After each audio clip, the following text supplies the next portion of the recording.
Welcome everybody to the first ever map making tutorial that I've made. My goal today is to show you how to make a very simple train. As you can see, I have one here in the video. It's a little more complex than what we will be doing today. We're just going to go over how to set up a loop, how to recruit things into a team type, and kind of some of the basics that goes into recruiting units in general. So thank you so much for joining, and let us get right on into it here today. Alright, and to start things off, let's make sure to open up a clean slate of a map so you can follow along step by step, and that way you know there are no other map errors that might mess up your train. We'll go over a bit more on caveats to the trains later. I've already opened up a clean slate map here, so you can do whatever you want. Feel free to use your own map if you feel like it, but obviously we need to start with a train track for our train to drive along.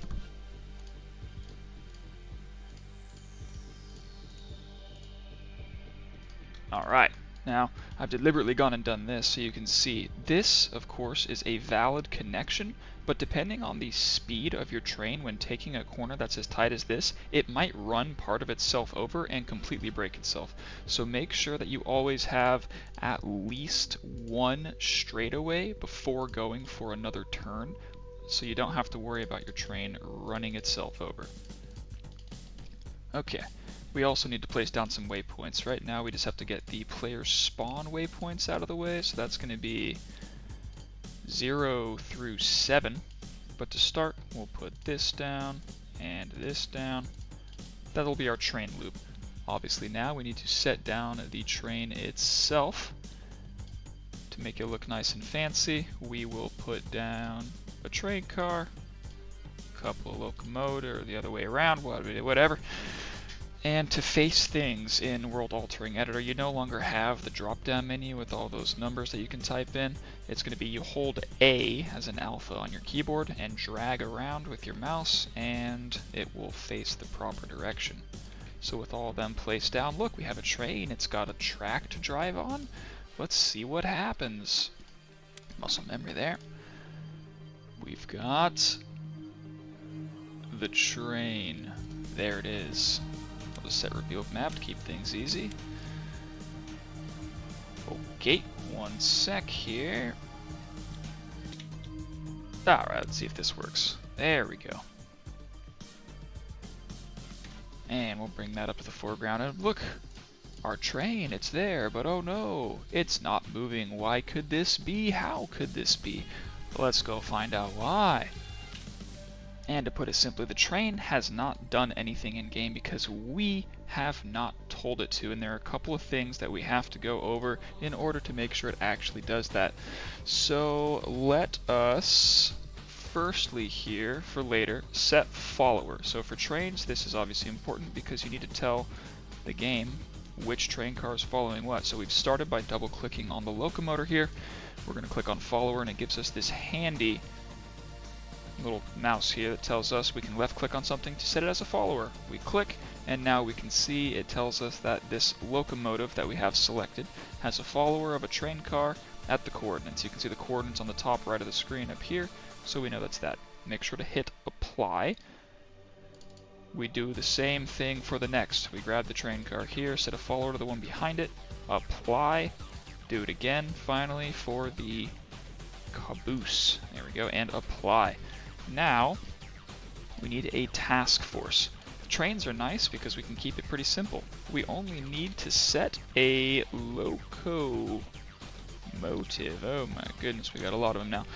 I am using a modded version of Tiberian Sun called Fading Dusk, so I do have a lot more fun stuff to play with here, but for the most part, everything else is going to be pretty vanilla, so you'll be able to follow along the same because we haven't changed the scripts or anything. We're just going to call this the loco just so I can grab it easier later.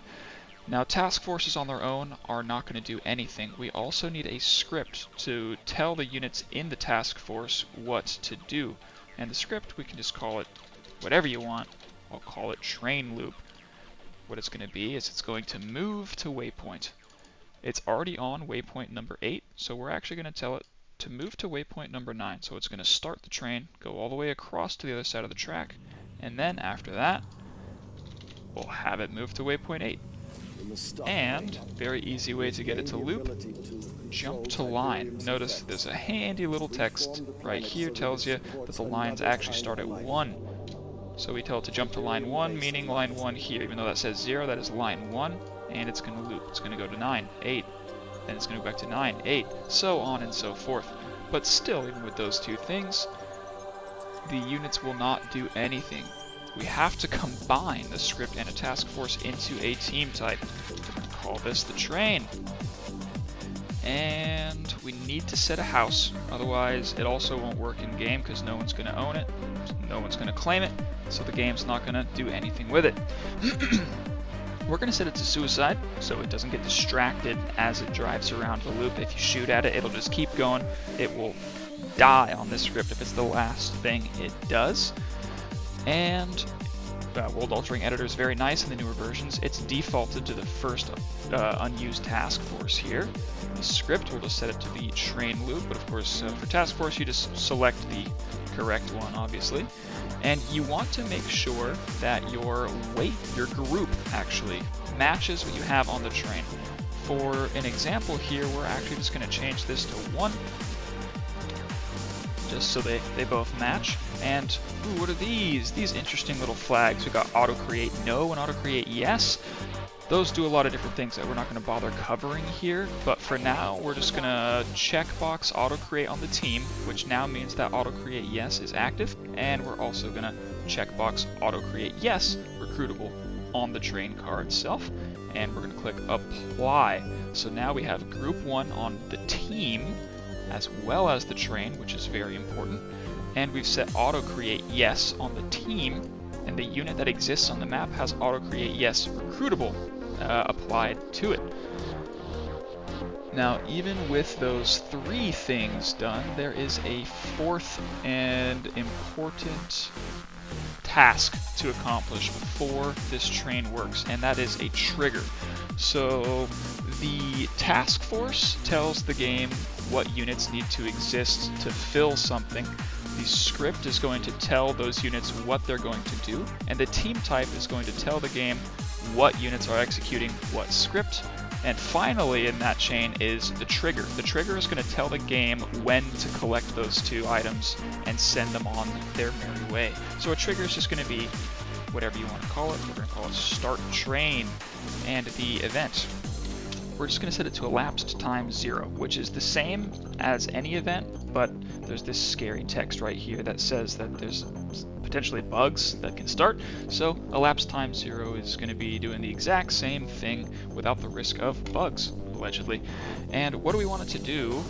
We want it to have an action down here of creating a team, and it pops up the team selection window. This map is blank, so it's going to be very easy to find. We just want to start the train, which we have over here in our team types. It's the train. It's going to belong to the neutral house, which so does this train. It belongs to neutral, as you can see on the top right. And it's got the group 1. All's good here. And it's actually that easy. So if we save our map and we launch into our Tiberian Sun build here, go on over to the train testing. Let's launch in. And I forgot to set the map clear. But if we drive up here, we will see the train now moves. It's going in a circle. How about that? This is so cool. And because we set that script to looping, it will keep doing this until either this train car gets destroyed, or that's about it. That's the only thing that's going to stop this train. You can break individual segments behind the train, but this is the driver with the engine, so as long as that's alive, it'll keep moving. And voila, you've got yourself a working train. If you want to see more crazy, awesome, wacky, wavy mapping tips, give me a like and a comment. Ask me in the comments if you want anything else to do here. But thank you so much for watching, and you guys have a good rest of the day. Peace out, skis for now, skis. Later. Alright, I'm back because I actually forgot to mention something that can stop the train. If you have a large map, like for example, Cityscape, you'll notice the trains go on and on forever without stopping. However, if you have a large map with other neutral units, especially if those neutral buildings do not have insignificant or base defense tags on them, your team might get recruited by the in-game AI if its priority is 0. So make sure to set your team for the train to have a priority higher than 0 so that it does not get randomly recruited by the AI in-game and stops moving. All you got to do is set that priority above 0 to make sure that never happens. That's all I have to say now. Have a good one. Peace out. Skis for now. Skis later.